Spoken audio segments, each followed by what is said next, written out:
집에서 정말.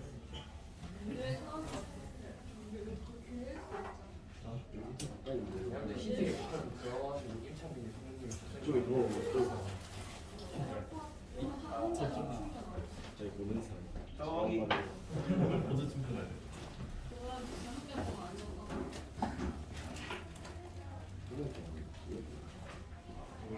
사람도 계속 있으면 쓰레기구나. 수고자 우리가 되게 시끄러웠어. 미용 8에서 질문하실 거 있어요?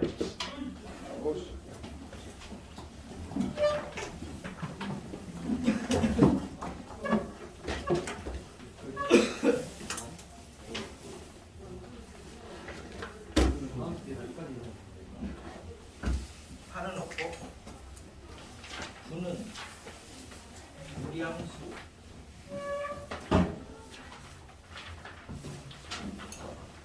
한 220번까지 들어야 될 것 있어요.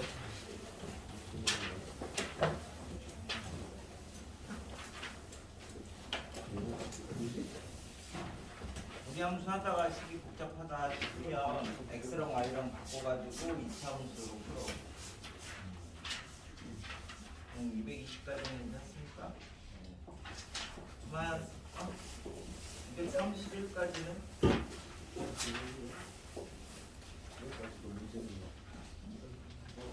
저 이거 227번이요. 7 얘 그래프하고 얘 그래프가 만나야 되는데 이제 일단 한쪽은 아는 거죠? 루트 x 플러스 3 얘는 이제 마이너스 3일 때 0되고 생긴 거고 그 다음에 얘는 1, 꼭지점이 1,k를 기준으로 왼쪽으로 가야 되는 거잖아. 왼쪽으로 가면서 커지니까 이렇게 생긴 거죠. 그러면은 이제 만나야 되는 실수 k의 값의 최대값을 구하시오라고 하면 여기 있어야 이제 만나는 거냐. 얘는 하여튼 1부터 시작하는데 여기가 1이잖아.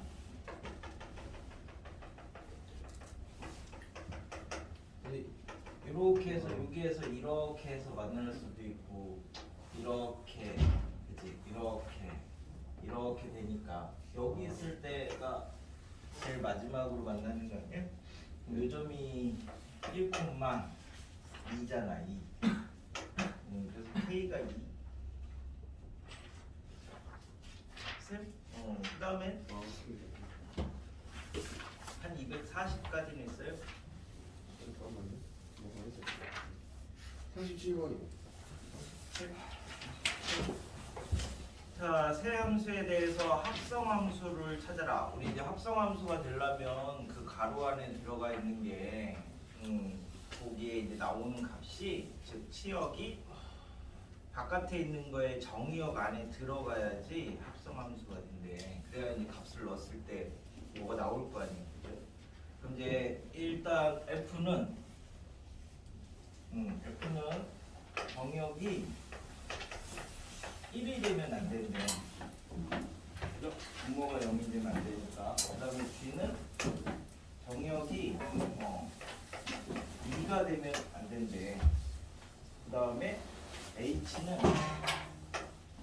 H는 정의역이 얘는 x가 마이너스 1보다 클 때만 뭔가 이제 값을 찾을 수가 있대. 그럼 이제 기억은 F에다가 G를 이렇게 했는데 이제 요 값이 만약에 1이 나오면은 없잖아. 뭔가를 1일 때 값이 없잖아 F가. 그러니까 이제 요게 1이 안 나오면은 가능하고요. 1이 나오면 안 됩니다. 그리고 이제 G가 지금 얘가 2고 얘가 1이니까 G는 잘 모르겠지만 한 1은 안 나오죠. 그러니까 G가 요게 요 GX가 1이 안 나오기 때문에 요거는 이제 합성함수가 이제 정의된 거야.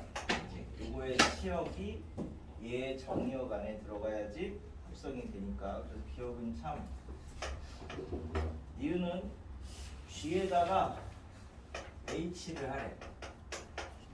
자, 그럼 H는 이제 치역이 어떻게 되냐면 H는 우리가 여기가 마이너스 1이고 마이너스 2를 기준으로 이렇게 그려지는 거죠.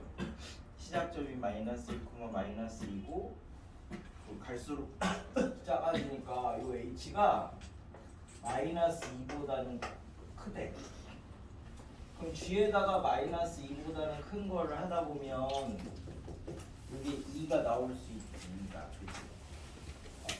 마이너스 2보다 작대구나. 작대 이렇게 그려지니까 그치? 그러니까 이 값은 2가 나올 수가 없죠. 2만 안 나오면 합성함수가 정의되니까 얘도 괜찮습니다. 디귿은 h에다가 fx인데 그러면 h는 이 정역이 마이너스 1보다 커야 돼. 그럼 얘가 마이너스 1보다 큰 것만 나오면 되는데 얘는 분수함수니까 막 뭐 마이너스 100 이런 것도 나올 수 있지. 그래서 이거는 정의가 되지 않습니다. 그래서 그러니까 합성이 되려면 그 안에 들어가 있는 거의 치역이 바깥의 정역 안에 부분집합이 돼야 돼요. 그 다음에 한 250까지는요.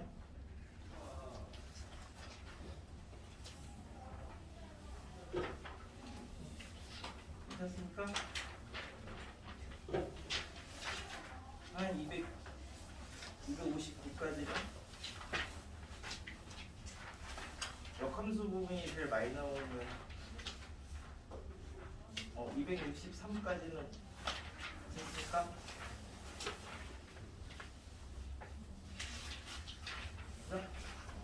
그럼 이제 오늘 경우의 수를 나가면 되는 거예요?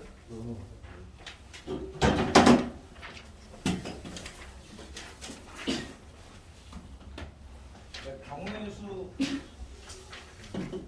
수부터 시작해서 그 뭐지 확률 통계는 2학년 1학기 과목인데 나중에 이제 확률 통계 하시려면 경우의 수가 이제 기본 바탕이 돼야 되는데 1학년 여기 상하에서 나오는 경우의 수하고 2학년 가서 이제 그 나중에 할 확통하고 이제 차이점이 뭐냐면 이제 1학년에서 큰 것만 일단 봐봐. 그럼 1학년 때 경우의 수는 그러니까 주로 순열하고 조합하고 이런 거 다뤄요. 얘는 이제 뭐냐면 서로 다른 연계 중에서 서로 다른 알제를 뽑는 게 조합이고 그 다음에 그걸 배열을 하는 게 순열이야. 그래서 얘네들은 둘 다 공통점이 서로 다른 거 중에서 다른 거를 기준으로 이제 생각을 하는데 다르다 같다 뭐 이런 차이는 우리 이제 보통명사하고 고유명사의 차이 같은 거라고 이제 생각하시면 되죠. 인간 뭐 이렇게 하면 우리는 다 똑같은 인간이 되는 거지. 근데 그 안에서 하나하나씩 이제 이름을 붙여주면 다 다른 사람이 되는 거죠. 그러니까 이제 1학년 때 거는 이렇게 하나하나 다 다른 걸 가지고 이제 다루는데 근데 2학년에서 이제 배우는 뭐 같은 거 순열이라든지 중복 조합이라든지 뭐 이런 것들은 똑같은 걸 가지고 이제 다룰 거야. 그러니까 똑같은 거를 갖고 하려면 막 이게 중복이 일어나니까 얘를 다른 걸로 자꾸 만들어주는 과정이 이제 2학년 때 배우는 과정이에요. 그러니까 1학년 때 먼저 다 다른 거를 배우고 2학년 때는 똑같은 걸 다른 걸로 자꾸 만들고 뭐 이런 과정이다라고 생각하니까 1학년 과정이 이제 기본 베이스가 돼야 되는 건데 나중에 이제 확률 통계 가면 마찬가지로 거기에서도 이제 경우의 수 파트 단원이 있고 확률 파트가 있어요. 이 확률 파트가 우리 예를 들어서 뭐 이런 거 놓고 가볼게. 주사위를 이렇게 이제 생긴 걸 가지고 기준으로 만들었어. 그러면 여기다가 1부터 4까지를 이렇게 썼어. 정사면체 주사위를. 그럼 여기에서 이제 1이 나올 확률을 구하여라 이렇게 하시면 이러면은 얼마라고 얘기를 할 거야? 4분의 1이라고 얘기를 하겠죠? 그러면 이제 이렇게 하면 이제 4분의 1이라고 얘기를 할 거야. 왜냐면 요게 1, 2, 3, 4가 다 다르니까. 그러면 이제 만약에 똑같은 주사위에다가 여기에다가 1, 1, 1, 3을 뭐 1, 1, 1, 2를 쓸 거야. 그럼 이렇게 해놓고 다시 1이 나올 확률을 구하여라 이렇게 하면 뭐라고 얘기를 할 거예요? 4분의 3이라고 하겠죠. 바보가 아닌 이상, 그지? 그러면 여기서는 1하고 2밖에 없는데 왜 4분의 3이라고 할까요? 2분의 1이라고 하는. 이런 거랑 똑같아. 예를 들어서 이제 부모님이 임신을 했으니까 니네를 낳겠지? 그럼 임신을 했을 때 이제 한 뭐 5, 6개월이 지나가야지 이제 남자냐 여자냐 이런 성별이 나타나게 되는데, 그러면 임신을 딱 했을 때 그 뱃속에 있는 아기가 그 남자일 확률하고 여자일 확률을 놓고 따지면 반반입니까? 반반이네? 진짜? 반반이 아니에요. 그런 거는 출생률이나 사망률 이런 거는 반반이 아니에요. 실제로 여자 100명에 남자 107명이 나와요. 그 자체가 남자애들이 조금 더 많이 태어나요. 뭐랑 똑같은 거냐면 사자는 새끼를 몇 마리씩 낳아? 몇 마리 안 낳지. 사자가 새끼를 많이 낳으면 어떻게 돼? 우리 다 죽어. 걔네가 있는 인구가 늘으니까. 근데 이제 뭐 개 뭐 이런 거 거북이 이런 애들은 새끼를 어마어마하게 낳잖아. 왜? 많이 낳아서 그 중에 이제 살아남는 애들이 이제 생겨야 되니까 그래서 많이 낳는다고. 즉 이 말 뭐냐면 여자 100명 낳을 때 남자는 107명을 낳아야 남자가 자라면서 죽어. 그래서 막 인터넷 이런 데 보면 그 남자가 빨리 죽는 이유 막 이런 거 나오잖아. 그렇지 않아? 그게? 그럼 막 이렇게 막 위험하고 막 이런 거 좋아하기 때문에. 근데 이제 그 남자애들이랑 여자애들이랑 이렇게 이제 어렸을 때 이렇게 키우다 보면 여자애들은 소꿉장난 이런 거 하고 놀고, 그치? 남자애들은 막 그 과격하게 몸으로 놀고 이러니까 남자가 이제 어렸을 때 사망률이 훨씬 높아요. 그래서 태어나면서 결혼할 때쯤 되면 7명이 죽는 거야. 그래서 이제 100명 이렇게 딱 맞춰지는 거고. 그러니까 조금 더 나아야 돼, 남자들. 근데 요즘에는 이제 그 미술이 발달해서 자꾸 안 죽고 살아남으니까 남자들이 더 많죠, 지금은. 그게. 그래서 나중에 이제 여자들한테 잘해야 돼, 장가라도 가고 그러지. 여자들이 더 적으니까. 됐어요? 그래서 이제 그럼 얘는 1하고 2하고 2개밖에 없는데 왜 2분의 1이 아니고 4분의 1이냐? 4개 중에 3개니까요? 그럼 그 4개를 얘기를 했다는 게 뭐냐면 서로 다른 4개 중에서 3개다 이렇게 이제 인식을 한 거야, 이게.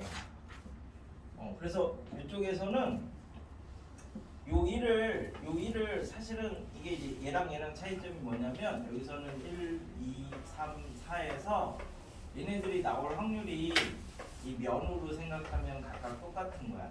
그럼 이제 한번 시행을 하면 요게 이 중에 하나는 반드시 나오니까 이게 100%가 1이거든요. 그러니까 요 각각이 요 4p가 1이 돼야 되니까 p가 4분의 1이 돼가지고 이렇게 이제 그 나올 확률이 똑같을 때는 경우의 수로 풀어도 되고 확률로 풀어도 돼. 근데 이제 이때는 1하고 2하고 두 개밖에 없다라고 하면 얘는 나올 확률이 4분의 3이고 얘는 나올 확률이 4분의 1이니까 이때는 1이 나올 확률을 구하라 하면 둘 중에 하나 이렇게 얘기를 하면 안 된다는 거예요. 나올 확률 자체가 다르니까. 그래서 그럼 얘를 가지고 어떻게 하면은 그 앞전에서 배운 경우의 수를 풀 수 있을 것이냐라고 하면 이 1을 다 다른 거라고 이렇게 생각을 하는 거지. 1이라고 써져 있지만 사실은 뭐 색깔이 다를 수도 있고 뭐가 다를 수도 있고. 그러면 이제 여기서는 요 1이 나올 확률이 P고 요 1이 나올 확률이 P고 요 1이 나올 확률이 P고 얘가 나올 확률도 P니까 이때는 P가 4분의 1이 되는데 이 중에서 1이 3개가 있으니까 이제 4분의 3 이렇게 되겠죠. 이게 무슨 말이냐면 1학년 때는 이렇게 다 다른 거 배우는 거야. 근데 2학년 때는 이렇게 똑같은 걸 배울 거거든. 그래서 이 똑같은 거를 1학년 때 배우는 다른 걸로 자꾸 만드는 과정을 이제 하는 거야. 그러니까 1학년 때 그 기본 바탕이 되는 건데 어차피 이걸로 바꿔서 풀 거니까. 그래서 자꾸 다른 거를 생각을 해줘야 돼. 뭐가 다르냐? 다르지 않으면 그럼 이름을 자꾸 붙여서 다르게 만들어 주는 거야. 예를 들어서 우리 이제 6명을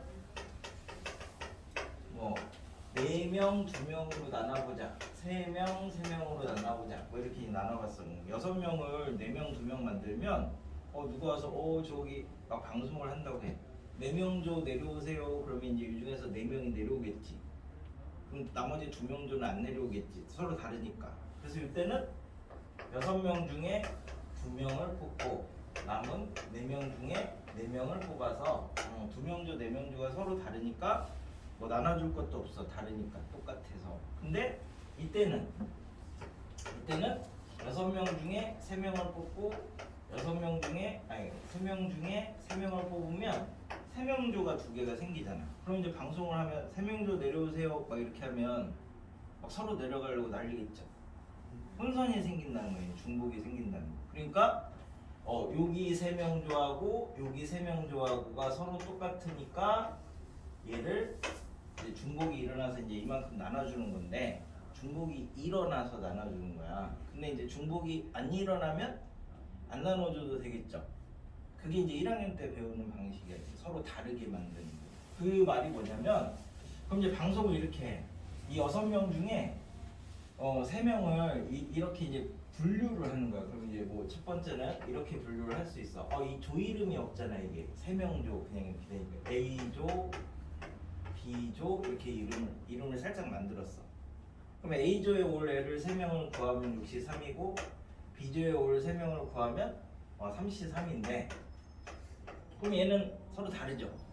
A조 3명 내려오세요 이러면 걔네들만 내려올 거 아니야. 그지? 근데 원래는 이름이 없었잖아. 원래는 이름이 없어졌으니까 살짝 이름을 줬다가 이렇게 싹 뺏는 거지. 나쁜 일인데 이제 줬다 뺏는 게 나쁜 일인데 이렇게 이제 이름을 살짝 줬다가 싹 뺏는 거야. 그럼 이제 그래서 이렇게 이제 만들어지는 건데 그럼 아예 처음부터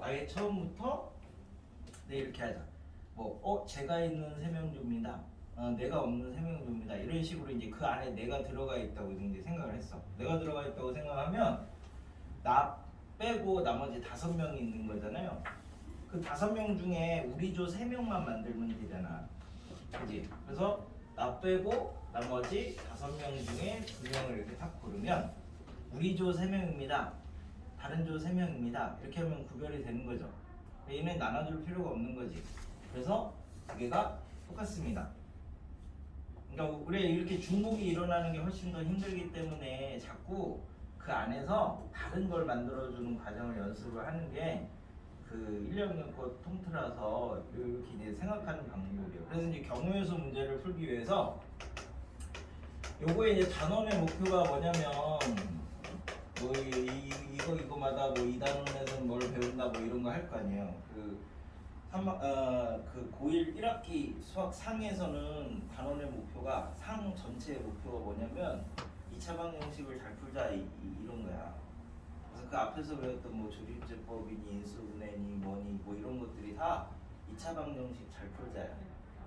3차 함수, 4차 함수도 우리가 2차로 내려서 2차 방정식 잘 풀자. 뭐 요게 이제 상 전체를 관통하는 큰 틀이거든요. 그러니까 2차만 잘 풀면 돼.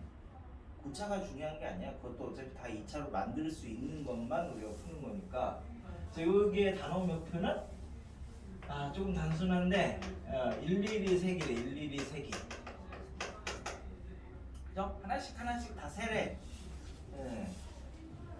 막 세다 보면은 끝나겠지. 그러니까 경우의 수는 답을 못 맞히는 건 없다 이거지. 오랜 시간 걸려서 세면 되니까. 뭐 500개 나오면 어때? 한 2시간 세면 되죠. 그래서 이제 가끔 통계 문제 이런 거 할 때 시간 여유가 굉장히 많을 때는 그 집에 가가지고 숙제로 이런 걸 얘기는 하는데 집에 가서 주사위를 200번 던져. 그리고 나오는 숫자를 다 써와. 막 이렇게 가끔 숙제를 내거든요. 심심할 때. 그러면은 이거 진짜 이걸 딱 시켜보면 얘가 성실하구나. 아니면 나를 속이고 있구나. 뭐 이런 거를 다 알 수가 있어. 니네들이 뭐 혹시 대학교 가서 통계 수업이나 이런 거 들으면 이런 과제를 낼 수가 있어. 진짜 하나씩 다 던져오라고. 근데 던지는 사람이 몇이 될까요? 어떤 사람은 몇 번 이렇게 진짜로 던져보다가 에이 뭐 이러겠지? 그러면서 주주주 200번을 채우는 사람이 있을 거고, 진짜 나쁜 놈은 처음부터 머릿속에서 막 던지겠지. 1 나왔어, 5 나왔어, 7 나왔어, 뭐 2 두 번 나올까? 막 이러면서. 근데 그게 통계적으로 이렇게 던지면 막 이렇게 그렇게 안 던지고 써보면 막 이렇게 이제 쓸 거 아니야. 막 이렇게 해서 쓸 거 아니야. 근데 이미지상으로 던졌을 때 어떤 미친놈이 이런 걸 똑같은 숫자를 6번을 쓸까요? 거의 대부분 안 쓰죠. 6번까지는 안 쓸 거 아니야. 많이 써야 한 3번, 4번 이 정도까지는 쓸 수도 있어도, 그지? 근데 200번을 던지면 이 안에 같은 숫자가 6번 연속으로 나올 확률이 99%가 넘어요. 그래서 실제로 그렇게 나와야 돼. 실제로 던지면. 잘못 던진 게 아니야. 근데 그럼 실제로 안 해봤을 때는 아무도 이렇게 하지 않아. 그 마더텅이라고 출판사 있지.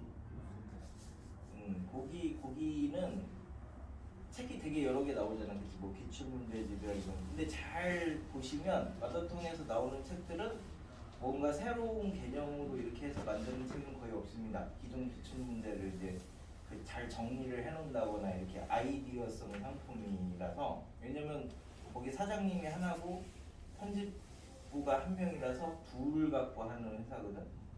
2명이야 회사가. 사장님 하나에 편집부 하나. 사장님이 머리를 잘 써서 잘 팔아먹고 있는 건데, 그 사장님이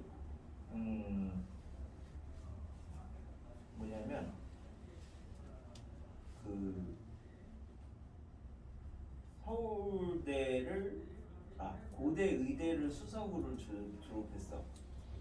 그리고 자기가 서울대 경영학과를 나와가지고 그 다음에 출판사를 차린 거야. 그게 이제 엄마의 바람이 너 의대 가라 이거여가지고 엄마 말대로 의대 가서 의대 졸업까지를 했어. 그리고 나는 이제 엄마 말 다 들어줬으니까 내가 하고 싶은 거 할 거야 하고 다시 서울대 시험 가서 서울대 가서 이제 출판사를 하고 있는 좀 괴짜 같은 사람인데, 그 사람이 이걸 하나씩 던지고 있더라고. 뭐 하러 갔을 때도 보니까 이 사람이 머리 나쁜 사람 아니잖아. 근데 실제로 해보고 있다는 거야. 그러니까 몸으로 체득한 거하고 듣거나 이렇게 아는 거하고의 차이는 되게 큰 거야. 뭐 할 일 없으니까 그런 거 하고 있겠지. 그래서 여기에서는 일일이 세기가 이 단원의 목표야. 그러니까 귀찮아도 초반에는 좀 세줘야 돼. 머리 쓰는 거는 그 나중에 하는 거야. 그러니까 해보고 나서 머리를 쓰는 것과 그냥 처음부터 이제 쓰는 거의 차이는 굉장히 큽니다. 그래서 그러면 이제 언제 일일이 세느냐? 근데 진짜 다 셀 수는 없으니까 우리 이제 내가 대부분 10개 이하, 10개 언저리일 때는 하나씩 세자. 뭐 이렇게 이제 나눠놨거든. 시험을 위주로. 근데 뭐 한 20개까지도 뭐 빨리빨리 세면 되지. 근데 이제 그럼 이제 이렇게 해서 일일이 세는 방법이 수용도야, 수용도. 뭐 이렇게 이제 처음에는 뭐 1에서 뭐 2 갔다가 뭐 2도 갈 수 있고 3도 갈 수 있고, 그 다음에는 다시 뭐 1 갔다가 뭐 이제 3 갔다 뭐 이런 식으로 이제 하나씩 나가서 이제 세는 게 수용도인데요. 그럼 이제 10개 넘어가는, 우리 이제 10개 이상 되는 애들은 뭘 이용해서 이제 셀 거냐? 진짜 다 세도 돼. 다 세도 되는데 시간을 조금 줄이기 위해서 우리가 이제 사용을 하는 게 곱의 법칙이 됩니다. 맨 처음에 덧셈 배우고 그 다음에 곱셈 배우잖아. 그래서 뭐 2 더하기 2 더하기 2 이게 2가 세묶음이 있으니까 2 곱하기 3이 돼가지고 이제 한 번에 6이라고 얘기를 할 수 있는 거죠. 그런 것처럼 곱의 법칙을 쓰는 거야. 이 곱의 법칙을 쓰는 데는 대칭성을 이제 활용하는 게 이제 들어가 있는 거고. 그래서 이제 그 기백이나 확통이나 이 두 가지 파트가 얘가 수학적인 감각이 있느냐 없느냐를 이제 결정하는 제일 유리한 부분이기도 해. 그러니까 풀어놓는 거나 이런 것도 있고. 그러니까 여기는 자꾸 생각을 하셔야 풀이를 줄일 수 있다. 그래서 몇몇 가지 이제 그 원칙 같은 거를 해줄게. 나는 이제 그 경우의 수 파트를 우리 학교 다닐 때는 안 배워가지고 혼자 공부했거든. 왜냐면은 2000년도 초반에 로또가 나왔어. 로또가. 그래서 나는 확률이랑 경우의 수를 한 번도 공부를 안 해봤으니까 우리 때는 시험에 안 났어요. 학교에서도 안 가르쳐. 그래가지고 모르던 시기에는 그렇게 생각할 수 있잖아. 아, 내가 이 경우의 수랑 확률 통계의 달인이 되면 잘 계산을 해서 로또 1등 맞출 수 있지 않을까? 이렇게 이제 생각을 하고 한 4개월을 맨날 새벽 한 4시, 5시까지 공부를 했어. 이해를 가지고. 그러니까 스스로 공부를 했으니까 내 나름대로 막 이해해가지고 이렇게 공부를 해서 4개월이 딱 지나니까 아, 안 사야 되는구나 이렇게 그런 게 나더라고. 그지? 이 확률이 45개 중에서 6개 뽑아가지고 그 중에 하나를 맞춰야 되는데 이게 대략 814만 분의 1이에요. 그래서 뭐 벼락을 한 3번, 4번 연속으로 맞아야 되고 뭐 이런 확률이라고 얘기를 하잖아. 근데 이게 일어나지. 우리나라는 한 번에 막 10몇 명씩 막 적을 때가 7, 8명씩 막 맞춘다는 거야. 그거보다 훨씬 많이 사는 거야. 그러니까 814만 개 곱하기 대충 7개 이렇게 하면은 뭐 87에 56이 한 6천만 개 정도를 우리나라 사람들이 사대는 거야. 로또를 하나당 1,000원씩 이렇게 해가지고. 그러면 그 중에서 막 7개, 8개 나오려면 그 정도 매출이 나와야 돼요. 그래서 이거 갖고 나눠가는 거야. 그러니까 로또 1등 맞는 건 어렵지 않습니다. 814만 개를 다 사면 됩니다. 81억 4천만 원어치를 사면 1등부터 꼴찌까지 다 맞출 수 있는데 그러면 40% 정도 손해나요. 세금이 뛰니까 맞추는 건 어렵잖아. 근데 이제 얘도 사야지 맞는다는 걸 이제 그 다음에 한참 지나서 깨닫고 조금씩 사고는 있는데 맞지는 않아. 이게 안 사면 꽝이에요. 사면 일어날 확률이 조금이라도 있는 거고.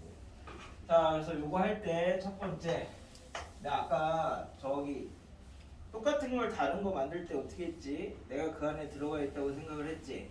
그래서 그 주관적으로 생각을 해. 주관적으로 생각하지 마시고. 그러니까 이 안에 내가 들어가 있다고 생각을 하고, 내가 뭐 이제 편지도 될 수 있고, 뭐 어떤 할아버지도 될 수 있고, 할머니도 될 수 있고, 뭐 동생도 될 수 있고 이런 식으로 그 안에서 내가 입장을 바꿔서 점점 생각을 해보면 자연스럽게 이제 만들어집니다. 예를 들어서 뭐 이런 걸 놓고 생각을 해볼까?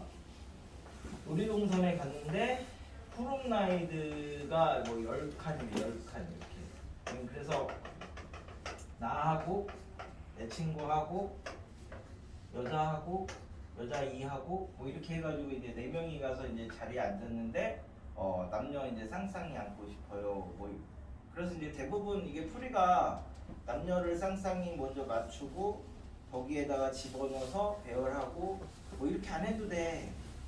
그거는 밖에서 보는 거야. 안에 들어가서 봐야 돼. 안에 들어가서 내가 얘라면 이렇게 이제 생각하는 거야. 내가 얘라면 그럼 내가 가서 먼저 앉는 게 10가지가 되겠죠? 곱하기를 했으니까 가서 이렇게 이제 앉아. 그러면 이제 내 옆에는 누가 와야 돼? 얘 오면 욕하겠지. 그러니까 얘네 둘 중에 하나가 와야 되잖아. 그러니까 둘 중에 하나를 부르고 그러면 얘가 가서 앉는 게 8자리고 그 옆에는 1가지니까 자연스럽게 그냥 그 내가 이 안에 일원이라고 생각을 하면 내가 해야 될 것들 그 다음에 해야 될 것들 이런 것들이 자연스럽게 보이는데 이걸 이제 연습을 하는 거야. 그럼 얘가 길어지면 어려운 문제고 짧으면 쉬운 문제인 거야. 똑같이. 그 다음에 그래서 이제 두 번째 고배 법칙을 이제 사용을 해서 줄일 건데 이 고배 법칙이 내가 지금 아까 10 곱하기 이렇게 했을 때 요거 한 다음에 내가 뭐 했는지 기억나? 바로 2를 했나요? 이거 한 다음에 얘를 썼죠. 어디에 갔다고, 그치? 이 과정이 이제 조금만 익숙해지면 고배 법칙을 이제 사용을 하면 상황을 결정을 해놓는 거야. 그래야 그 다음에 할 거, 그 다음에 할 거, 그 다음에 할 거가 헷갈리지 않아. 길어져도 그 다음 것만 나는 생각을 하면 되거든. 그 다음에 그 다음에가 이제 자꾸 이제 서로 다른 것으로 이제 만들어서 우리가 구별을 해나가는 거를 이제 그 학년이 올라갈수록 이제 배운다라고 이제 생각하시면 되는데, 그래서 이제 맨 처음에서는 제일 중요한 게 이 합의 법칙하고 곱의 법칙을 어떻게 쓰느냐까지가 순열까지 똑같습니다. 그래서 원래 대학교 때는 순열을 배우지 않습니다. 조합만 배우지. 그러니까 책 이름도 그래서 조합론이야. 순열론 이런 게 아니라. 근데 처음부터 조합을 들어가면은 니네가 힘들어 할까봐 교과 과정상에서는 순열을 먼저 가르치고 이걸 이용해서 조합을 쓰겠다. 뭐 이렇게 이제 돼 있어서 순열하고 조합이 이제 우선순위로 된 거지. 그래서 이제 합의 법칙은 얘네들은 쉬운 문제 풀 때 얘 언제 더해요, 언제 곱해요 이것만 잘 이해하시면 이게 이제 점점 길어질수록 뭐 어려운 문제가 되는 거예요. 그래서 이걸 한 번에 물어보고 싶어하는 문제를 굉장히 좋아하는 거지. 뭐 케이스를 이렇게 나눠서 그 안에서 뭘 하고 그래서 그런 형태의 문제가 꼭 나오는 게, 그래서 합의 법칙은 우리가 더하게 하는 게 합의 법칙이죠. 언제 더하냐면 사건이 동시에 일어나지 않을 때. 근데 자기가 언제 더하고 언제 곱해요 이제 이거를 결정을 해야 될 거 아니야, 그지? 그럼 동시에 일어나지 않는다는 얘기가 뭐냐면 집에서 학원을 왔어 아침에. 그러면 집에서 학원 오는 게 걸어올 수도 있고, 뭐 버스를 타고 올 수도 있고, 지하철을 타고 올 수도 있고, 뭐 이렇게 이제 여러 가지가 있다고 하면 우리가 집에서 학원 오는 방법이 몇 가지냐 하면 세 가지요 이렇게 먼저 금방 얘기를 하잖아. 그 세 가지가 왜 1 더하기 1 더하기 1 해서 세 가지가 나온 건데, 왜 1 더하기 1 더하기 1이냐면 내가 이쪽으로 가고 있다고 했어. 그러니까 걸어온다고 하면 걸어오면서 버스를 타거나 지하철을 타거나 동시에 할 수가 없잖아. 그러니까 이때는 더하는 거야. 그러니까 내가 몸이 한 개니까. 근데 곱의 법칙은 그럼 이제 사건이 동시에 일어나지 않는다고 판단이 되면 내가 몸이 한 개니까 그러면 이제 우리가 더하기를 할 거고, 곱의 법칙은 사건이 연속적으로 발생할 때 이렇게 얘기를 하는데, 동시에 그럼 얘가 동시에 일어나지 않는 거니까 얘는 동시에 일어나는 거 아니에요? 이렇게 생각을 할 수 있는데, 동시에 일어나는 사건은 엄밀하게 얘기하면 거의 없다 뭐 이렇게 이제 생각을 하거든. 이게 뭐냐면은 우리가 주머니에 공이 있는데 5개가 있는데 내가 2개를 꺼낼 거야. 그럼 탁구공이면 한 번에 이렇게 넣어서 2개를 꺼낼 수 있다라고 생각을 하는데, 안에 있는 게 볼링공이야. 그러면 한 번에 2개를 못 꺼내잖아. 한 개씩 꺼내야 되잖아, 그지? 그 안에서 나름 순서가 있는 거죠. 그래서 대부분 다 그냥 연속적으로 발생하면 곱의 법칙을 쓴다. 근데 여기에서 중요한 거는 앞에 상황을 항상 결정을 하고 들어가야 그 다음 것만 놓고 생각을 할 수 있다. 그래서 이제 학원에서 다시 뭐 집에 가나? 자, 그래서 이제 집에서 학원을 거쳐가지고 다시 집으로 돌아가는데 한 번 간 길은 가지 않는다. 이건 뭐 간단하니까 뭐 3가지, 2가지, 1가지, 2가지. 뭐 이거는 암산으로도 이제 가능하다고 생각할 수 있는데, 이론 원리랑 똑같이 늘어나는 게 어려운 문제야. 그러니까 여기서 여기 가는 게 3가지. 곱하기 했으니까 결정을 해. 일로 갔다, 걸어갔다. 그 다음에 여기서 여기 가는 게 연속적으로 일어나니까 2가지. 곱하기 했으니까 일로 갔다. 그치? 그 다음에 집에서 학원 갔다가 다시 집. 여기가 왜 또 집이지? 집이 2개인가? 그런데 집 1에서 집 2로 갔다가 다시 학원을 거쳐서 다시 집 1. 그럼 이제 그죠? 그럼 이제 여기서 여기로 가는 게 1가지밖에 안 되는 거지? 여기까지 해놨으니까. 그래야 그 다음 상황이 헷갈리지 않고 잘 보인다고. 그러면 1가지, 그 다음에 이쪽에서 여기로 가는 게 여기는 못 가니까 2가지. 뭐 이런 식으로 이제 한 개씩 늘려나가는 건데, 자기 머리를 믿지 말고 암산하지 말고 곱하기를 하면 항상 결정을 해. 이것까지가 순열까지 똑같아. 나중에 조합만 조금 하면 돼. 그래서 129페이지에 그래서 이런 걸로 제일 많이 쓰는 게 우리가 이제 수열 나중에 가면 점화식 이런 거를 할 거거든요. 점화식은 일본말이라서 안 쓰는 게 좋긴 한데 마땅한 용어가 없어가지고 뭐 이렇게 우리가 피보나치 수열 같은 거 이제 생각을 해보자. 이제 이 계단을 한 번에 한 단 또는 두 단을 올라갈 수 있는데 이 전체 계단을 올라가는 방법의 수는 몇 가지냐라고 하면 전체 계단이 n 플러스 2개의 계단이 있다라고 하면 내가 처음에 할 수 있는 게 뭐예요? 한 단을 올라가거나 두 단을 올라가거나 둘 중에 하나죠. 이 두 가지는 동시에 일어날 수 있습니까? 아니죠. 그러니까 하벨 법칙을 써야 되는 거죠. 동시에 일어나지 않으니까. 그럼 처음에 한 단을 이렇게 올라갔다. 그러면 남은 단수가 n 플러스 1개의 계단을 이 규칙에 의해서 이제 올라가면 되는 거고, 처음에 두 단을 이렇게 올라갔다. 그러면 나머지 n개의 계단을 이 규칙에 의해서 이제 올라가면 되는 거니까 이렇게 이제 만들어주는 게 나중에 점화식이 되는 이거 자체가. 그래서 수열하고 경우의 수는 똑같은 부분이 되게 많아. 그래가지고 경우의 수 문제를 푸는데 막 뭐 10명을 뭐 어쩌고 하면 이제 이게 힘들 수가 있잖아요, 계산이. 그러면 앞에서부터 1명 있을 때, 2명 있을 때, 3명 있을 때, 4명 있을 때 이렇게 이제 하나씩 물려가면서 수열처럼 규칙성을 찾아도 된다. 됐나요? 그래서 1번을 봅시다.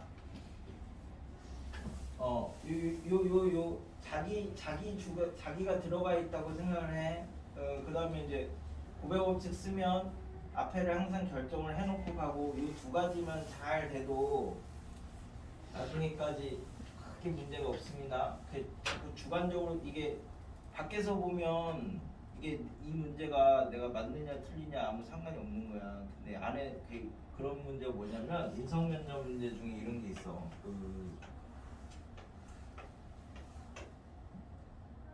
비가 폭풍이 막 몰아쳐가지고 큰 배가 이제 난파가 돼서 이 구명보트에 얘가 5인승인데 6명이 현재 타고 있어요.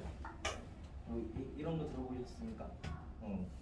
그러니까 막 얘가 난파가 됐어. 그러니까 이제 탈출을 하려고 구명보트에 5인승짜리 지금 현재 막 급하니까 6명이 꾸겨 탔는데 언제 이 구조대가 올지도 모르고 막 칠흑같이 깜깜한 밤이야. 바다 한가운데서.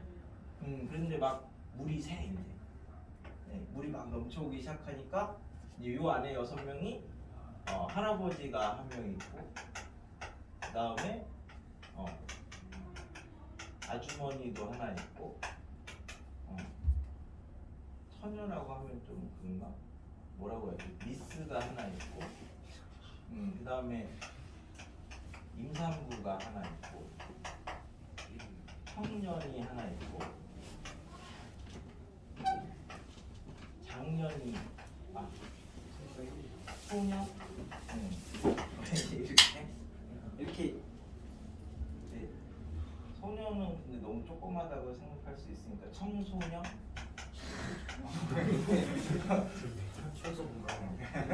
이렇게 생각해보자.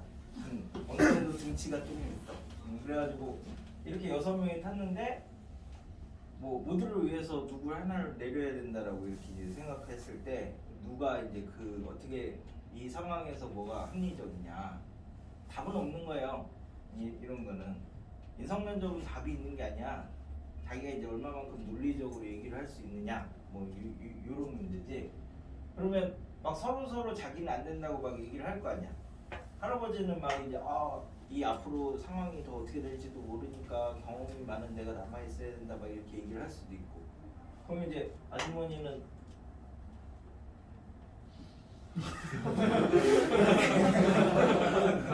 딱히 할 말이 없네. 밥을 잘 안 나. 이게 아주머니를 뺄까? 그러면 막 남들을 또 공격을 할 수도 있잖아. 뭐 이렇게 뭐 아주머니가 막 자기를 변호할 말이 조금 없으니까. 왜냐면 결혼도 해봤지, 뭐 애도 낳았지. 그러면 이 이 미스가 막 공격을 할 거 아니야. 아줌마는 뭐 애도 낳았고 뭐도 해봤고 했으니까 할 거 다 해봤으니까 먼저 내리세요 막 이렇게 얘기를 할 수도 있잖아. 그러면 이제 이 아줌마는 막 공격을 당하니까 이제 다른 사람이 이제 공격을 할 수 있겠지. 임산부가 내리면 1타 2피다. 그렇게 얘기를 할 수도 있잖아. 그럼 막 이제 하여튼 나름대로 다 자기가 이제 있어야 되는 이유를 막 설명을 할 거 아니야. 그지? 이게 객관적인 거야. 이게 객관적인 거야. 나랑 아무 상관이 없으니까. 그러니까 맞아도 그만, 누가 죽어도 그만이고 다 죽어도 사실 상관없는 거예요. 이거는 밖에서 보고 있으니까. 그러니까 경우의 수는 밖에서 보고 있으면 안 된다고. 안에 들어가서 보고 있어야 돼요. 그게 주관적으로 생각한다 이런 거. 이 아주머니가 우리 엄마면, 그러면은 이제 우리 이 아주머니를 살리기 위해서는 나는 진짜 뭐 없던 것도 막 생각을 해놔가지고 막 필사적으로 이 아줌마가 떨어지면 안 된다는 거를 막 얘기를 해서 변호를 할 거야, 그치? 그 마음가짐의 차이야. 그게 객관적이냐 주관적이냐의 차이인 거야. 그러니까 주관적으로 자꾸 생각을 하라는 게, 그 안에 문제 안에 들어가서 자기가 일부가 돼야 그러면 그 다음에 고배 법칙을 쓸 수 있는 거네. 그래서 1번이 새로 개설된 방송국 ABCD 사이의 거리를 나타내는데, 이거는 말귀를 잘 못 알아들어서 못 푸는 경우가 있으니까 내가 설명을 해줄게. 그래서 이제 A와 B 사이의 거리가 거기 A, B 이렇게 교차되는 부분이 160만큼 떨어져 있대. 근데 거리가 210보다 더 멀리 떨어져 있으면 똑같은 주파수를 넣을 수 있대. 그거보다 안에 있으면 똑같은 주파수를 넣으면 이제 혼선이 생긴다는 거지. 네, 전파가 2개 이상 잡혀서. 그러니까 210보다 멀어진 주파수는 똑같은 걸 넣을 수 있는데, C하고 D에는 똑같은 주파수를 부여하는 경우의 수를 구해라 라고 했으니까 일단 특정한 걸 먼저 해야 되겠죠? CD에다 똑같은 주파수를 넣을 건데 주파수가 3개 있어. 그래서 여기다 넣는 게 3가지 곱하기 했으니까 결정을 해. 이렇게 1번 주파수를 얘한테 줬어, CD에다가. 그럼 그 다음에는 뭐 아무거나 순서대로 A에다가 이제 줄 거야. 그럼 A는 C하고 120이니까 1번 못 주죠? 그죠? 1번을 못 줘요. 1번을 못 주니까 A에다 줄 수 있는 게 2가지 곱하기 했으니까 뭐 아무거나 하나를 줘. 3번 주파수를 줬어. 다음에 이제 B는 A하고 160이니까 3번을 못 줘요. C하고는 200이니까 1번을 못 줘요. 그러니까 얘는 줄 수 있는 게 한 가지밖에 없는 거죠. 그래서 2번밖에 못 줘요. 주파수가 3개밖에 없어서. 그럼 이제 2는 A하고 다른 거 똑같은 거 줄 수 있고 B하고 똑같은 거 줄 수 있고 CD랑 다른 것만 못 주니까 얘는 이제 2가지가 이렇게 되겠지. 그래서 총 12가지 이렇게 이제 곱하기하고 결정하고 곱하기하고 결정하고 곱하기하고 결정하고 이런 식으로 쭉 나가면 된다고. 얘는 안 틀리는 게 중요해. 그래서 경우의 수 같은 경우는 처음에 잘못 생각을 해서 답이 이상하게 나오면 시간 안에 그걸 검사를 하는 방법이 많지 않아요. 그러니까 처음부터 따박따박 이렇게 실수를 줄이는 방법을 생각을 해놔야 돼. 그러면 이제 그런 식으로 한 개 더 생각을 해볼까? 5번이 K리그는 1위부터 6위까지가 이제 예선을 치른 다음에 1위부터 6위까지 나온 애들이 본선을 한대. 그래서 진 팀이 그래서 이제 뭐 이렇게 토너먼트처럼 올라오는데 6위랑 5위랑 싸워서 이긴 팀이 한번 올라가고 진 팀이 6위가 되는 거야. 그런 식으로 이제 이긴 팀은 또 게임을 해서 승수를 올릴 수가 있고 진 팀은 그냥 떨어져서 등수가 이제 확정이 되는 거고. 그래서 1등부터 6등까지 순위에 대한 경우의 수를 구하시오라고 했으니까 맨 처음에 이제 5등하고 6등을 붙겠죠. 그럼 이제 내가 6등이야. 그러면 싸워서 이길 수 있고 질 수 있는 거지. 그래서 그게 2가지 곱하기 했으니까 이겼다고 하자. 그럼 이제 4위랑 붙을 거야, 그지? 그러면 4위랑 붙어서 이길 수 있고 질 수 있으니까 경우의 수가 두 가지 되는 거죠. 곱하기 했으니까 또 이겼다고 하자. 그럼 3위랑 붙겠죠. 3위랑 붙어서 이길 수도 있고 질 수도 있으니까 두 가지. 곱하기 했으니까 졌다고 하자. 그러면 3위가 2위랑 붙겠죠. 이길 수 있고 질 수 있으니까 두 가지. 그러면 3위가 졌다고 하면 2위가 1위랑 붙겠죠. 그래서 이기고 지고 두 가지가 있으니까 뭐 이런 식으로 한 개씩 한 개씩 한 개씩 나가면 된다고요. 여기까지가 순열까지가 오늘은 순열 정도까지만 하고 다음 시간에 조합을 해서 끝낼 건데 이렇게 차근차근히 한 개씩 세 나가면 된다고. 세 나가면 돼. 예, 그래가지고요 이제 세는 거를 이제 몇 개를 보겠습니다. 그 중에 이제 대표적인 게 10번을 먼저 볼게. 10번을.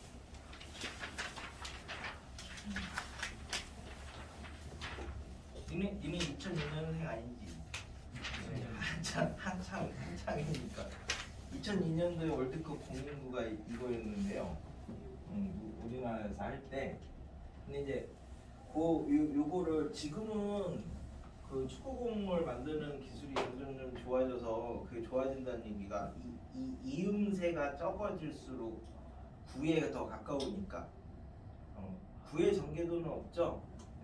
그래서 이제 사실은 9의 전개도는 없어. 만들 수 있으면 뭐 상탈 걸. 근데 이제 그 9의 전개도가 없으니까 이제 9에 최대한 가깝게 이제 만들어야 되는데 그러려면 이런 이제 이음새들을 이제 많이 줄일수록 그게 나온대. 그래서 그 뒤에 점점 나오는 게 점점 이제 공을 보시면 이렇게 막 조각조각 이렇게 사이사이 돼 있는 게 없는 애들이 더 좋은 공이거든. 그래서 이제 피보노바는 어떻게 만들었냐면 이렇게 이제 정육각형 가죽하고 정오각형 가죽하고 얘네들을 다 이렇게 끼워 붙여가지고 이제 구처럼 만들었대. 그러니까 진짜는 원래는 구가 아닌 거죠. 그래서 여기서 모서리의 개수를 찾아라. 3차원이니까 하나씩 셀 거야? 아니 눈앞에 딱 있으면 이렇게 탁착착착 그어가면서 하나씩 셀 수 있지. 그러면 이제 딱 몇 개 금방 나오는데 이게 눈앞에 없으니까 그렇게 못 세잖아. 그럼 이제 다른 방법을 이용을 해야 되겠지. 그럼 이제 그런 방법 이용하는 것 중에 이제 중복을 이용해서 세는 방법이 있어요. 조금 이제 좀 고난도이긴 하지만. 자 그래서 얘가 지금 몇 개일 때 정육각형이 얘가 20개 있고요. 그 다음에 정오각형은 12개 있대. 그럼 이쪽에서 우리가 세면 이쪽에서 이 모서리를 세면 120개가 있는 거고 이쪽에서 모서리를 세면 60개가 있으니까 각각의 따로따로 모서리를 세면 180개가 되는데 그 그림에서 놓고 보면 얘네가 이렇게 붙어 있잖아. 그지? 이 모서리 하나당 얘를 이쪽에서도 셌고 이쪽에서 셌고 두 번씩 센 거지. 이렇게 따로따로 셌는데 부처동고에서는 모서리가 이쪽에서도 세지고 이쪽에서 세지고 두 번씩 세졌잖아. 두 번씩 세졌으니까 두 번씩 중복이 일어나니까 2로 나눠주셔야 이제 전체 모서리가 90개가 되겠죠. 그러니까 더 센 다음에 나눠주는 이런 방법이 있고, 그 다음에는 9번을 봐봐. 999 이하의 자연수에 포함되어 있는 것 중에서 3은 몇 개냐, 뭐 1도 몇 개냐, 2도 몇 개냐 다 똑같은데요. 그럼 이제 여기에 999 이하 1부터 999까지 중에서 3이 있는 거 몇 개냐? 언뜻 세봐. 지금 해가지고 그러면 저희가 만나 틀리나? 333 뭐 이런 것도 있고 뭐 533 이런 것도 있고 그러니까 이거 9번이요. 9번.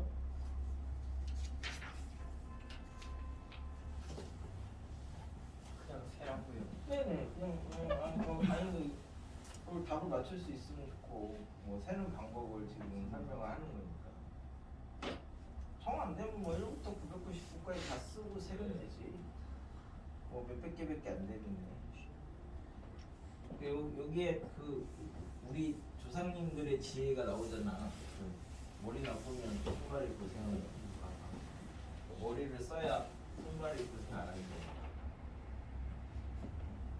몇 개예요? 300개? 네, 300개 나오죠, 300개. 그럼 이제 얘를 이제 어떻게 셌느냐라고 하면 우리가 이제 333 같은 거를 이제 어떻게 셀 거냐를 이제 생각을 해보는 거야. 3이 3개 있다. 이렇게 하려면 힘드니까 여기 있는 3하고 여기 있는 3하고 여기 있는 3을 다 따로따로 나눠서 셀 거예요. 그러니까 얘를 333이 3을 3번 세는 게 아니라 100의 자리에서 한 번, 10의 자리에서 한 번, 1의 자리에서 한 번 이렇게 이제 따로따로 세겠다. 뭐 이런 얘기거든. 그래서 만약에 여기에 3이 있어. 그러면 여기 있는 3은 여기 올 게 10가지고 여기 올 게 10가지죠. 그죠? 그리고 앞에 있는 3만 세면 100개야, 100개. 이 333에서 얘만 셌어. 얘네들은 안 세고.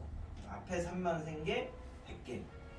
그럼 중간에 3도 똑같은 방식으로 100개. 마지막 3도 똑같은 방식으로 100개가 되겠죠? 마지막에 3이 이렇게 있으면 0 와도 되잖아. 0, 0, 3 이것도 되니까. 그러니까 10개, 10개에서 100개. 그러니까 여기에 100개, 여기에 100개, 여기에 100개 있어서 총 300개가 있는데 그럼 이 333은 중복이 되었느냐? 아니지. 여기 자리에서만 한 번 셌고 여기 자리에서만 한 번 셌고 여기 자리에서만 한 번 셌으니까 각 자리에서는 중복이 안 됐죠. 그러니까 중복이 안 되면 나눠줄 거나 빼줄 필요가 없는 거잖아. 그러니까 중복이 됐냐 안 됐냐가 중요합니다. 그래서 저기 이제 11번 같은 경우도 정육각형이니까 정육면체니까 대칭이죠. 11번이 정육면체는 대칭이니까 한 군데에서만 세보면 나머지도 다 대칭이 돼서 똑같다. 그러니까 지금 A라는 모서리에서 정삼각형 나올 수 있는 게 한 개밖에 없는 거지. 세 변의 길이가 같아야 되니까. 그럼 나머지 모서리들도 다 기본적으로 똑같겠죠. 그래서 총 8개 뭐 이런 식으로 대칭이 있으면 고배 법칙을 이용해서 생각한다. 뭐 이런 내용이 됩니다. 그래서 요 경우의 수 파트에서는 유형 1이 제일 어려울 거야. 하나씩 세는 부분이 좀 많아서 그거를 이제 조금이라도 어떻게 하면 조금 줄여서 세느냐 안 줄여서 세느냐 이제 차이인데요. 그래서 좀 이따가 한두 개 풀려보고 그 다음에 이제 두 번째 부정방정식. 이쪽에서는 여기도 합의법칙, 고배법칙을 물어보는 거야 아직. 그래서 이제 부정방정식은 우리가 식이 더 적은 걸 부정방정식이라고 하니까 주어 내보면 이제 자연수 조건, 정수 조건 이렇게 이제 이런 애들 나오죠. 그래서 하나씩 세는 건데 얘도 셀 때 이제 기준이 개수가 큰 걸 기준으로 큰 거부터 세세요. 큰 거부터. 작은 거부터 세지 말고 큰 거부터 세야 개수가 작아서 규칙 보이기가 쉬우니까. 그래서 그 문제에서 이제 16번 문제가 10개들이 포장, 5개들이 포장, 1개들이 포장을 이용을 해가지고 100개를 만들어라. 그럼 10개들이 포장을 몇 개를 쓸 것인가? 5개들이 포장을 몇 개를 쓸 것인가? 그 다음에 1개들이 포장을 몇 개를 쓸 것인가를 이용을 해서 전체 100개를 만들면 되는 거죠. 그러니까 개수가 여기 크니까 그지? 얘네들 안 써도 되는 거고. 그럼 여기가 10까지 갈 수 있지? 10개들이만 이렇게 썼다 이렇게 이제 되면 끝나는 거니까. 그래서 한 가지 얘가 9면 얘가 90개니까 그 다음에 큰 게 얘라서 얘가 y가 2부터 가능하죠? 그래야 10개, 90개, 10개. 이거에 따라서 Z는 결정되니까 세 가지. 8이면 80이니까 y가 4부터 가능하죠? 4, 3, 2, 1, 0 이렇게 되니까 5가지. 이런 식으로 한 가지, 세 가지, 5가지, 7가지 이렇게 이제 나올 거잖아요, 그죠? 그래서 쭉 가서 얘가 0개를 쓰면 얘는 20부터 가능하죠? 20부터 0까지니까 한 가지까지 가능하니까 얘네들을 이렇게 다 더하면 되는데, 그지? 홀수의 합이 제곱수니까 121 하시면 되는 거죠? 그 정도는 알지? 홀수 1, 3,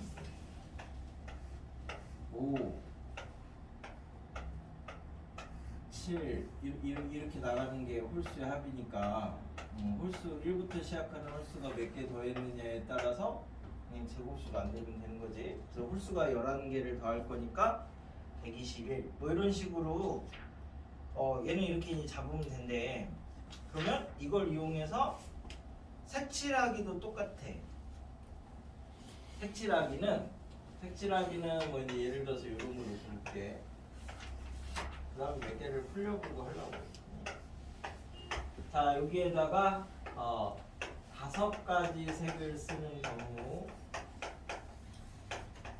그 다음에 5가지 이하의 색을 쓰는 경우, 그러니까 다 안 써도 된다, 뭐 이런 얘기죠. 그래서 이때는, 자, 그래서 5가지 모두 쓸 때는 얘가 하나, 둘, 셋, 넷, 5이니까 그냥 다 배열하면 돼서 5, 4, 3, 1 이렇게 하시면 되는데, 5가지 이하를 쓸 때는 뭐 4개를 쓸까 3개를 쓸까 이렇게 나눠도 되긴 하는데, 그냥 한 번에 하기 위해서, 그래서 여기에서 이제 어떤 개념을 쓸 거냐면 차수라는 개념을 조금 쓸 건데, 나중에 2학년 2학기 가면 학교 가면 배울 거야.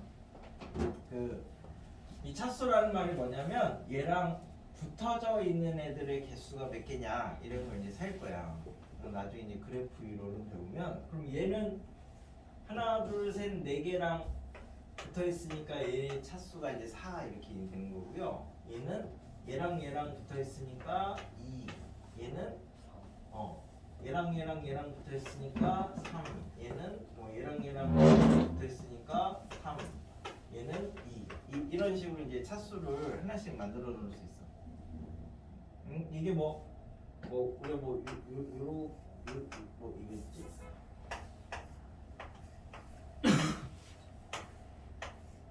학교에서 심심할 때 이런 거 한 번에 그리기 뭐 이런 거 연습을 해봤나? 한 번에 그릴 수 있냐 없냐? 뭐 한복 그리기 이런 거 할 때. 그러면 여기도 이 연결되어 있는 게 차수야, 차수. 그럼 얘는 2개고, 하나, 둘, 셋, 넷. 얘는 4개고, 얘는 4개고, 얘는 3개고, 얘는 3개죠. 그래서 이 차수를 보면 내가 어디서 시작해야지 되겠구나 여기 이제 나오는데, 만약에 출발을 한다고 해서 이게 출발했어. 출발을 하면 그죠? 나중에 도착을 해야 되잖아. 그러니까 출발하고 도착하고 이렇게 되고, 출발하고 도착하고 이렇게 이제 되면 결국 짝수계가 돼야 되죠. 출발해서 안 끝났어. 출발해서 나중에 딴 데 가서 딱 도착하면은 그러면 홀수계식이 돼야 되죠. 그러니까 이제 이런 차수가 홀수계인 점이 0개이거나 2개가 돼야지, 그래야지 한복 그리기를 할 수 있어. 이론적으로. 그럼 예를 들어서 이런 데서 해보면 백날 해봤자 안 그려진다 뭐 이런 얘기지. 여기나 여기서 해야 된다. 그래서 이제 여기 홀수점에서 이렇게 이제 해보시면 뭐 이런 식으로. 그럼 이제 이쪽에 시작하면 이쪽에서 이렇게 딱 끝나게 해가지고 요런 게 이제 차수를 이용한 이제 한복 그리기 이런 거예요. 그래서 이제 요것도 차수가 높은 데부터 색칠을 하는 거야. 그게 여기서 개수가 큰 거부터 하는 거랑 똑같은 방법이에요. 이쪽에서 개수가 크다 이 말이, 이쪽에서는 차수가 크다 뭐 이 말이랑 똑같은 말이니까 얘부터 칠하는 거예요. 얘부터. 그러면 여기 칠할 수 있는 게 5가지가 되겠죠. 그래서 곱하기 했으니까 7에나. 그 다음에는 어디? 얘나 얘지? 얘 칠하는 게 4가지 했으니까 7에나. 얘 칠하는 건 얘네 둘이랑 다른 색이니까 7에나. 그럼 얘는 얘네 둘이랑 다른 색이기만 하면 되는 거지. 그래서 3가지, 여기도 3가지. 뭐 이렇게 이제 차수 큰 거부터 시작해서 하나씩 만들어내면 되는데, 예를 들어서 이제 이렇게 생긴 걸 이제 그럼 해보자.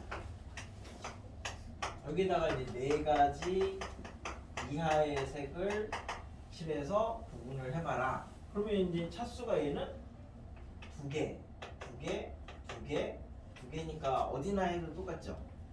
그럼 이제 아무데나 이제 여기서부터 하면 여기다 칠하는 게 네 가지 칠했어. 여기다 칠하는 게 세 가지 칠했어. 그래서 이제 여기다 뭘 칠할까를 이제 놓고 보니까 여기다 칠하는 거에 따라서 얘가 달라지죠. 그죠? 얘를 둘러싸고 있는 게 얘네 둘이잖아. 그래서 우리가 요럴 때는 이렇게 기준을 잡을 거야. 처음 칠한 색을 얘를 다시 칠할 수 있을 때 이때부터는 합의 법칙을 씁니다. 합의 법칙. 처음 칠하는 색을 다시 칠할 수 있을 때. 그럼 이제 그거에 따라서 얘가 달라지기 때문에 동시에 일어날 수가 없어. 1학년 때 경우의 수에서는 색칠하기가 제일 어려운 문제인데 그게 합의 법칙하고 구배 법칙을 동시에 물어보기 때문에 그렇거든요. 그러면 이제 여기에 뭐뭐 칠할 수 있어? A, C, D 이렇게 세 가지를 칠할 수 있어. 색깔. B랑 다른 색을 칠해야 되는데 처음 칠한 색을 다시 칠할 수 있을 때. 그러니까 곱하기 하면 이걸 항상 써놓고 가야지 뭘 새로 칠했는지 이게 눈에 보인다. 그러면 여기에 A를 칠하면요. A랑 다른 색이니까 세 가지. 그지? C를 칠하면 AC랑 다른 색이니까 두 가지. D를 칠하면 AD랑 다른 색이니까 두 가지. 이렇게 해가지고 달라집니다. 그러니까 처음 칠한 색을 다시 칠할 수 있을 때, 그러니까 요거 가지고 요거는 조금 연습을 해서 몇 개를 가지고 생각을 조금 해본 다음에 그 다음에 이제 응용을 할 건데, 그래서 이렇게 이제 해봐. 여기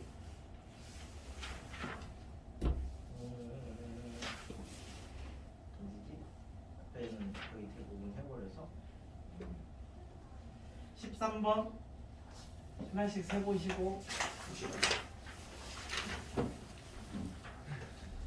뭐 게임 같은 거니까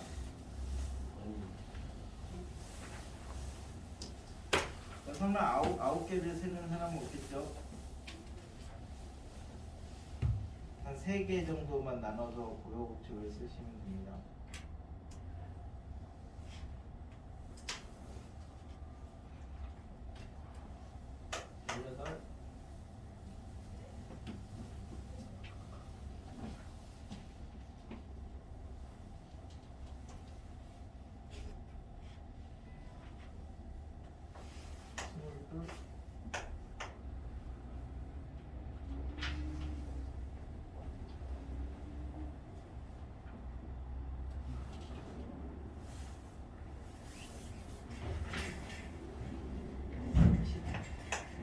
이렇게 5개만 해봐. 이제 내가 저 안에서 그 경우의 수도랑 고배법칙 쓰는 거랑 뭐 대칭성이랑 뭐 이런 것들 섞어가지고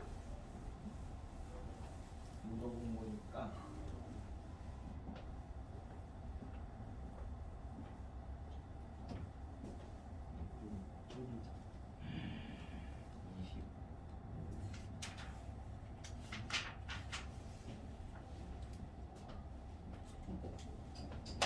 해봐. 세는 거는 일단 세는 게 돼야 그 다음에 줄이고 이러는 걸 할 수 있지.